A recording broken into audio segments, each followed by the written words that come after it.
Now this is my second video on valuation of goodwill. Today I will discuss the third method which is known as super profit method. Super profit method का मतलब क्या होता है? Profit तो सब जानते हैं, लेकिन सुपर प्रॉफिट का मतलब क्या है? सपोज मैं एक एग्जांपल लेता हूं. सपोज एक शॉपकीपर ने कैपिटल इन्वेस्ट किया है 1 लाख का, ठीक है. उसका रेट ऑफ रिटर्न का एक्सपेक्टेशन, का एक्सपेक्टेशन है 10%. मतलब वो चाहता है कि अगर मैं 1 लाख रुपए लगाता हूं तो मैं 10% कमा लूं, ये उसका एक्सपेक्टेशन है. मीन्स वो क्या चाहता है कमाना? तो नॉर्मल सिनारियो में वो अर्न करना चाहता है, इसे वो नॉर्मल प्रॉफिट कहते हैं, which is 1 lakh into 10%, that is 10,000. तो सिमिलरली जो बाकी सेलर्स होंगे उनका भी एक्सपेक्टेशन कुछ ऐसा ही होना चाहिए कि 1 लाख लगा के 10% तो हम भी कमा सकते हैं. एक और वहां पे सेलर था जिसका 1 लाख रुपए लगाकर प्रॉफिट आ रहा था 15,000. इसका मतलब क्या? वो एक्सेस कमा रहा है. तो सुपर प्रॉफिट का मतलब ही क्या होता है? Excess over normal profit. तो जो आपके एक्सपेक्टेशंस थे उससे एक्स्ट्रा जितना आप कमा के निकल जाते हैं उसे कहते हैं सुपर प्रॉफिट. और ये वही सेलर कमा पाते हैं जिनका पहले से बहुत अच्छा मार्केट में रेपुटेशन चल रहा है. तो मींस यहां पे जो एक्स्ट्रा 5,000 वो सेलर कमा रहा है ड्यू टू हिज गुडविल, और ये एक्स्ट्रा 5,000 को ही नाम दिया जाता है सुपर प्रॉफिट का. अब मुझे क्या करना है? हमें यहां पे सीखना है सुपर प्रॉफिट मेथड अप्लाई करके कैसे हम गुडविल निकालते हैं. तो किसी भी फर्म का वैल्यूएशन अगर करना हो goodwill on the basis of super profit, तो उसके लिए कुछ स्टेप्स आपको फॉलो करने पड़ते हैं. स्टेप्स के बारे में अगर मैं बात करूं तो सबसे पहले देखो, मैंने स्टेप 1 लिखा है कैलकुलेशन ऑफ कैपिटल एम्प्लॉयड. तो आपको पहले यह पता करना पड़ेगा कि आपके बिजनेस में कितना पूंजी आपने एम्प्लॉय किया है, मींस आपने इन्वेस्ट किया है. तो इसके लिए मैंने 2 अप्रोच बना दिए हैं. One is the liability approach, the other one is the asset approach. अगर आप लायबिलिटी अप्रोच को ध्यान से देखो तो मैंने यहां पे लिखा है capital comprising capital of all the partners. अगर पार्टनरशिप फर्म है, जितने भी पार्टनर्स हैं उनके जो भी कैपिटल है वो इसमें आप डाल दो. जितना भी उन्होंने रिजर्व्स में पैसा डाला हुआ है वो भी डाल दो, क्योंकि ये उनका ही पैसा है. जो भी प्रॉफिट अगर उन्होंने अर्न किया है, क्रेडिट अगर लायबिलिटी साइड में दिया है तो क्रेडिट वो भी ऐड कर दो. अगर एसेट में दिया है तो उसको माइनस कर देना, वो डेबिट से डिनोट होता है. और माइनस करना गुडविल एग्जिस्टिंग. सर एग्जिस्टिंग का मतलब हम तो गुडविल ही ढूंढ रहा है. देखो मैंने पहले भी कहा है और मैं फिर कहता हूं, हम जो 5 चैप्टर कर रहे हैं इसके बाद एक आएगा एडमिशन ऑफ पार्टनर, ठीक है. तो एडमिशन ऑफ पार्टनर में आप देखोगे कि पहले से बैलेंस शीट में गुडविल है, और जब एक नया पार्टनर एंटर करता है तो वो भी बिजनेस में जब आता है तो पैसा लेकर आता है, और पैसा वो 2 चीजों के लेकर आता है. एक कैपिटल, तो कैपिटल के लिए तो पैसा लाना ही पड़ता है, क्योंकि अगर आप किसी भी बिजनेस में हिस्सेदार बनना चाहते हो तो रिक्वायर्ड अमाउंट ऑफ कैपिटल आपको देना पड़ता है. लेकिन साथ ही साथ जब उस बिजनेस का आप हिस्सा बनते हो तो उस बिजनेस के 2 पार्टनर जो पहले से काम कर रहे थे, या 3 पार्टनर जो पहले से काम कर रहे थे, उन्होंने सारा जिंदगी जो मेहनत करके उस बिजनेस का नाम कमाया, उसका डायरेक्ट बेनिफिट आपको मिल जाएगा. तो उस डायरेक्ट बेनिफिट का एडवांटेज लेने के लिए आपको एक रिक्वायर्ड अमाउंट ऑफ गुडविल के लिए भी पेमेंट करना पड़ता है.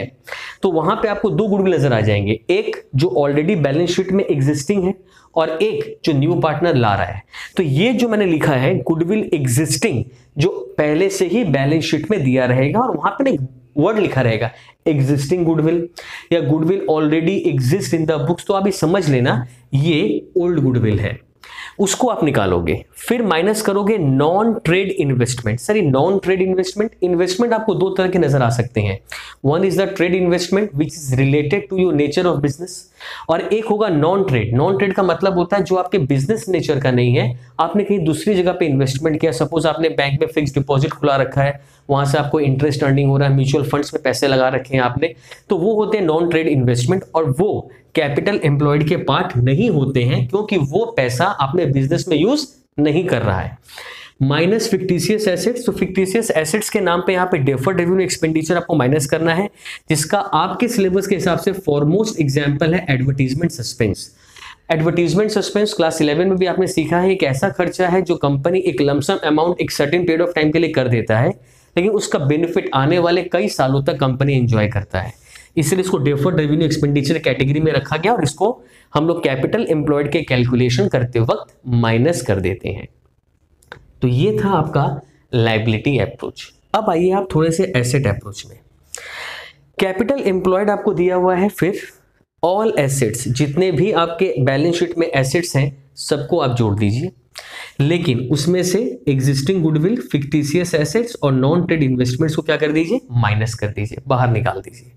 और आउटसाइड लाइबिलिटीज, एक बात और मैं कह दूं, आउटसाइड लाइबिलिटीज में जनरली हम लोग करंट लाइबिलिटीज को ही यूज करते हैं। अगर कोई स्टूडेंट ये समझे कि सर डिबेंचर अगर दिया रहे या लोन दिया रहे तो क्या वो लाइबिलिटीज में आएंगे, क्योंकि लोन भी हम लोग क्या समझते हैं, बाहर वाले से मैंने लिया है। देखो लोन भी दो तरह का होता है, एक शॉर्ट टर्म, एक तो लॉन्ग टर्म। बैंक से आपने लोन लिया है लॉन्ग टर्म के लिए, बैंक से आपने एक और लोन लिया है शॉर्ट टर्म, जिसको हम लोग बहुत ही फेमस नाम से जानते हैं, बैंक ओवरड्राफ्ट।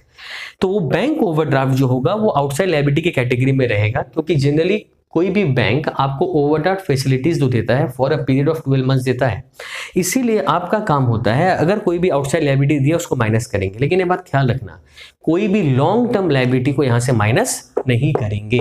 तो मीन्स डिबेंचर या long term loan capital employed से माइनस नहीं होगा, they are the part of the capital employed. फिर आता है step 2, normal profit, capital employed into rate of return. तो कैपिटल एम्प्लॉयड आपको स्टेप 1 में मिल ही जाएगा, इसमें कोई अब डाउट नहीं है, और रेट ऑफ रिटर्न आपको सम में दिया रहेगा। तो rate of return means the expectation, ठीक है। अब आपको सुपर प्रॉफिट निकालना है, सुपर का फॉर्मूला है average minus normal. Average profit मैंने पहले मेथड में सिखाई दिया कैसे निकालते हैं। कुछ प्रॉफिट्स आपको दिए रहेंगे 5 to 6 ईयर्स के या 4 ईयर या 3 ईयर, सबको एडअप करना है, लॉस है तो माइनस करना है, डिवाइड करना है, आपका एवरेज प्रॉफिट आ जाएगा।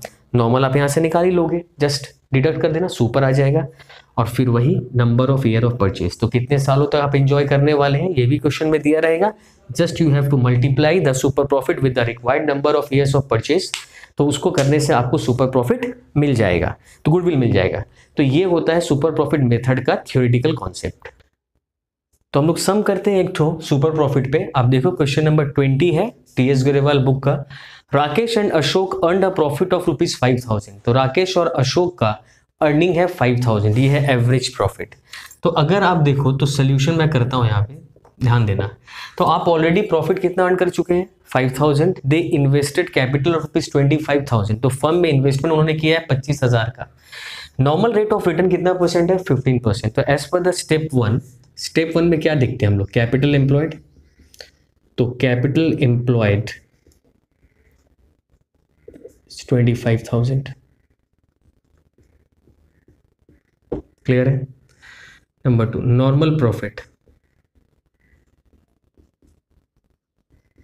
नॉर्मल प्रॉफिट कितना है 25,000 का 15%। तो अगर आप 25,000 का 15% करते हैं तो आपका आता है मोस्ट प्रोबेबली 3750। तो आपका आ गया 3750, क्लियर। थर्ड आप निकालोगे super profit, which is average minus normal, that is 5000 minus 3750, which is 1250। Number 4th goodwill, जो कि लास्ट स्टेप है इस सम के लिए, इट्स 1250 इंटू 3। तो आपका फाइनल आंसर आ जाएगा 3750। तो ये बड़ा बेसिक सा सम था सुपर प्रॉफिट के ऊपर। मैं एक और सम आपके लिए करता हूँ, क्वेश्चन नंबर 23। देखो एक पार्टनरशिप है जिन्होंने पिछले 3 साल में इतना प्रॉफिट अर्न किया, दिस एंड दिस। तो ऑब्वियसली आप जानते हैं कि सर एवरेज निकालने के लिए क्या करना पड़ेगा, तीनों को ऐड करना, divided by 3।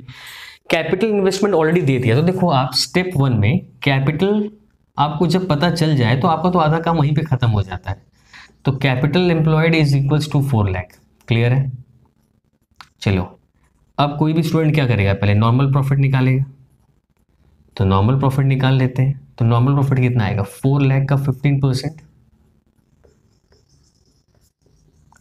which is 60,000। Third, क्योंकि यहाँ पे एवरेज आपको दिया था, यहाँ पे एवरेज दिया नहीं है, तो आपको पहले क्या करना पड़ेगा, एवरेज प्रॉफिट ढूंढना पड़ेगा। तो हम लोग एवरेज कैसे निकालते हैं, just add up the profits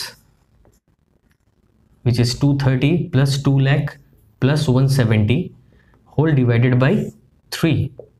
तो ये आ जाएगा आपका 6 lakh divided by 3 which is 2 lakh. लेकिन ये करेक्ट नहीं है। क्यों नहीं है सर, क्योंकि यहाँ पे दिया है remuneration of the partners. 1 lakh per annum, 1 lakh का सैलरी भी पार्टनर्स को मिलता है और वो सैलरी बिजनेस का एक्सपेंसेस है, तो ऑब्वियसली प्रॉफिट में से क्या होना चाहिए, उससे माइनस होना चाहिए। देयरफॉर एवरेज प्रॉफिट, तो आप दो तरह से कर सकते हैं। बहुत सारे स्टूडेंट ये भी कहेंगे कि सर 1 लाख एक ही बार माइनस करेंगे। देखो मैं एक बार नहीं, मैं 3 बार कर रहा हूं। एवरेज करने का मतलब क्या है, एक कंपाइल्ड अमाउंट मैंने निकाल दिया। अब आप क्या करते हैं, सब में से 1 लाख माइनस करो, तो भी देखो डिवाइड करोगे तो वापस आपका घूम फिर के आंसर कितना आने वाला है, 1 लाख ही आने वाला है। क्लियर है।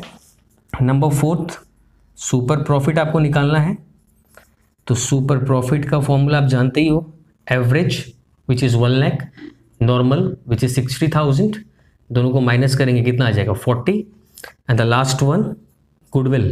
तो देखो गुडविल आप कैसे निकालोगे, गुडविल इक्वल्स टू, आपको जस्ट क्या करना है 40 से इसको मल्टीप्लाई करना है, तो 40,000 आपको पता ही है, और कितना ईयर ऑफ परचेज बोला है 2, तो इसको 2 से मल्टीप्लाई कर दो तो आपका गुडविल आ जाएगा 80,000। तो नेक्स्ट क्वेश्चन मैं करता हूं, question number 25, one of the important sum है, आप तो ध्यान से देखो। V and K are the equal partners, they admit Lata for 1/4 share, goodwill is to be valued at 4-year purchase of super profit। तो गुडविल का जो valuation होगा वो होगा 4-year purchase of the super profit। Normal profit आपको 15% बोला है और एवरेज प्रॉफिट है 4 लाख का, तो गुडविल निकालना है। तो सबसे पहले अपने क्या निकालेंगे, कैपिटल एम्प्लॉयड। तो स्टेप 1 में कैपिटल एम्प्लॉयड कैसे निकालते हैं, तो मैंने कहा था आपके एसेट अप्रोच भी है, लायबिलिटी, तो मैं एसेट अप्रोच से करता हूं, आप कोई भी करो आंसर सेम आने वाला है। टोटल ऑफ एसेट्स याद है आपको 19,50,000, उसमें से क्या नहीं लेना है, एग्जिस्टिंग गुडविल। देखो इस लिस्ट में कहीं गुडविल नहीं है तो हटा दो, इस लिस्ट में एडवर्टीजमेंट है, इसको नहीं लेना है। अच्छा यहाँ पे इन्वेस्टमेंट लेकिन दिया है ट्रेड, तो ट्रेड इन्वेस्टमेंट रह सकता है। अगर ये नॉन ट्रेड इन्वेस्टमेंट होता या इन्वेस्टमेंट के बगल में कुछ ना रहे तो आप उसको नॉन ट्रेडिट ट्रीट कर लेना। तो 19,50,000 माइनस 50, आउटसाइड लाइबिलिटी के नाम पे कौन कौन है, देखो मैंने कहा था लॉन्ग टर्म लोन नहीं लेने, तो क्रेडिटर माइनस करोगे आप 2 लाख, फिर माइनस करोगे आउटस्टैंडिंग विच इज 50,000, और कस्टमर्स का एडवांस 1,50,000। तो अगर आप देखो यहां पर टोटल 4.5 लाख आ रहा है, तो ये 15 लाख आ रहा है। Next amount of capital employed is 15 lakh. Point number 2 में देखो नॉर्मल प्रॉफिट, तो नॉर्मल प्रॉफिट के लिए नॉर्मल परसेंटेज विच इज 15%, तो अगर आप इसको करोगे तो आएगा 2,25,000। क्लियर है। Now the third part is super profit, तो सुपर प्रॉफिट सबको पता है, एवरेज आपको 4 लाख ऑलरेडी सब में दिया है, minus 225 which is 175। Now the goodwill, fourth point, goodwill is equals to 175 into number of year of purchase. तो number of year of purchase देखो यहाँ पे 4 दिया हुआ है, तो इसको 4 से मल्टीप्लाई करो, ये हो गया 7 लाख, तो ये आ गया आपका गुडविल का अमाउंट। तो question number 25 is complete. Now the question number 26, another important question. देखो यहाँ पे बोला है फर्म के पास एसेट्स ऑलरेडी है 75,000 के, इंक्लूडिंग कैश ऑफ ₹5। देखो ये स्टेटमेंट का मतलब क्या है, अगर हम कैपिटल एम्प्लॉयड निकालते हैं एसेट अप्रोच से, मैंने अभी आपको देखो इस समय बैलेंस शीट में कैश था कि नहीं था, तो cash is always a part of the asset और वो हमेशा कैपिटल एम्प्लॉयड का हिस्सा रहता है। यहाँ पे क्वेश्चन में जानबूझकर इंक्लूडिंग वर्ड डाला कि बच्चा कंफ्यूज होकर क्या करे, इस 5,000 को माइनस कर दे, जबकि ऐसी बात है ही नहीं। तो कैपिटल एम्प्लॉयड निकालने के लिए आपको क्या चाहिए, टोटल एसेट विच इज 75, ये सही बात है और 75 होना भी चाहिए। क्रेडिटर है 5,000 का, तो क्रेडिटर को माइनस करेंगे 5,000, तो कितना आया 70। क्लियर है आपको। इसके बाद देखो फर्म का रिजर्व है और कैपिटल है, अगर मैं ये दूसरे अप्रोच से भी निकालता हूं तो दूसरा लायबिलिटी अप्रोच में क्या फॉर्मूला था, कैपिटल प्लस रिजर्व। देखो कैपिटल कितना है 60 और रिजर्व कितना है 10, तो वहां भी कितना आ रहा है आपका कैपिटल 70। तो in any case whether you are calculating capital employed by asset approach और वेदर बाय लायबिलिटी अप्रोच, दोनों में ही आपका कैपिटल का आंसर सेम आना है। ये तो हो गया। पॉइंट नंबर 2 में आप क्या निकालते हैं, नॉर्मल प्रॉफिट। तो नॉर्मल प्रॉफिट निकाल दो आप, 70,000 आपको पहले ही मिल चुके हैं, इसका 20% विच इज 14,000, तो कैपिटल एम्प्लॉयड और नॉर्मल प्रॉफिट आ गए। अब आप एक बात देखो, goodwill of the firm, goodwill इस बार सम में ऑलरेडी दे दिया है और आपको एवरेज प्रॉफिट निकालने बोल रहा है। तो आपको याद होगा गुडविल का तरीका क्या था सर, गुडविल का फॉर्मूला था super profit into number of years. Clear. तो आपको यहां पे गुडविल ऑलरेडी 24 दिया हुआ है, सुपर प्रॉफिट आप अभी तक नहीं जानते, इंटू 4, तो super profit is 24,000 by 4 which is 6000। तो सर सुपर तो मिल गया, नॉर्मल मिल गया, तो आपको याद होगा सुपर का फॉर्मूला मैंने लिखा था एवरेज माइनस नॉर्मल, क्लियर है ना। तो ये 6000 ऑलरेडी आपको यहाँ पे है, एवरेज आप जानते नहीं, नॉर्मल आपने 14 निकाल रखा है, इसका मतलब एवरेज प्रॉफिट आपका कितना आने वाला है 20,000। तो ये था आपका क्वेश्चन नंबर 26, इसमें आपको एवरेज प्रॉफिट ढूंढने दे दिया था बाय सुपर प्रॉफिट मेथड।